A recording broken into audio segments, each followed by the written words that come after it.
left something precious behind. Tonight, we have the rare story of a sister and brother, now senior citizens, who had their dreams come true this Christmas after saying goodbye to their father decades ago.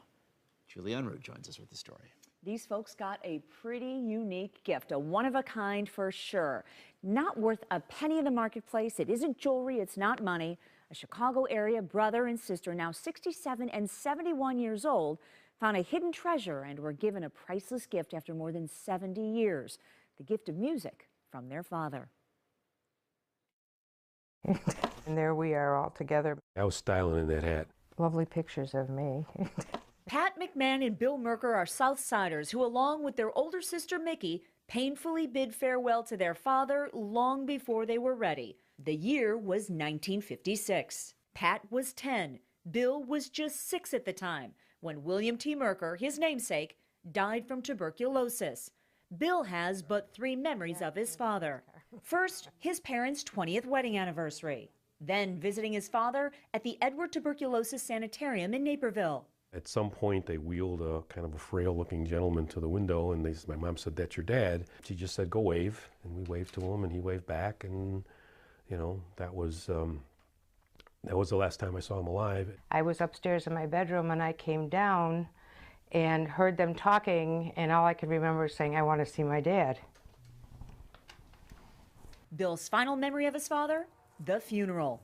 For those young children and the rest of the Merker family, life forced them to move forward. I think everybody who has parents who are involved in their lives, when that time comes, it's tough. It's hard. It is hard.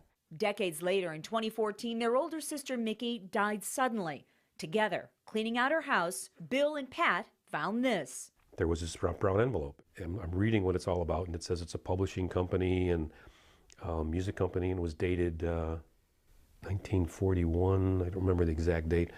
So I opened it up, and it was like, there's all music stuff. Some of them are handwritten. Pages and pages of sheet music penned by his father, a blue-collar rubber stamp maker who played piano on the side. The music was from 73 years ago. Neither Bill nor his sister Pat were even alive back then. I was told by some relatives that, yeah, he wrote songs. It means something because it's a part of him that we didn't know about. In going through the envelope and the folder, there appears to be 3 songs. With each of those songs was a rejection letter. Late 30s, early 40s, it was big band. It was a song with 20 instruments behind it, and I just think that would be so cool to be able to hear these 3 songs. We'd like to see if there's a way for it to be brought alive. So WGN quietly reached out to another Southsider, Vince Clark, a trombonist and vocalist for Outcast Jazz Band. Big band swing is their thing. He agreed to bring the sheet music to life. This is simply piano music. If I were to bring this to my band, which one of these would translate best to 18 guys and a full orchestra? And this seems to be the one. I'm so thrilled. I'm adding notes as I go along. Seems so divine. Hopefully when we're all said and done, we'll have maybe a 3 or 4 minute song that we can play for them.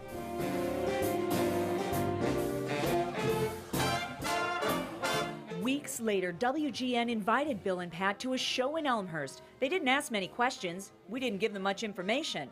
Only a reserved table close to the dance floor. Then at 8:30 sharp, on a sleepy Sunday night, the Outcast Jazz Band delivered a song Bill and Pat could only dream of hearing one day. Bill and Pat, we hope you enjoy our version of this song written by your father, and it's called I'm So Thrilled, My Dear.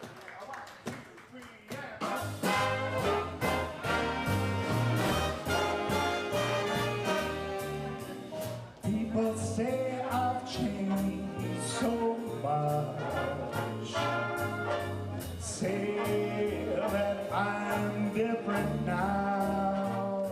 Holding back tears, this brother and sister suddenly got a window into their father's life after a door had been shut on them 61 years ago.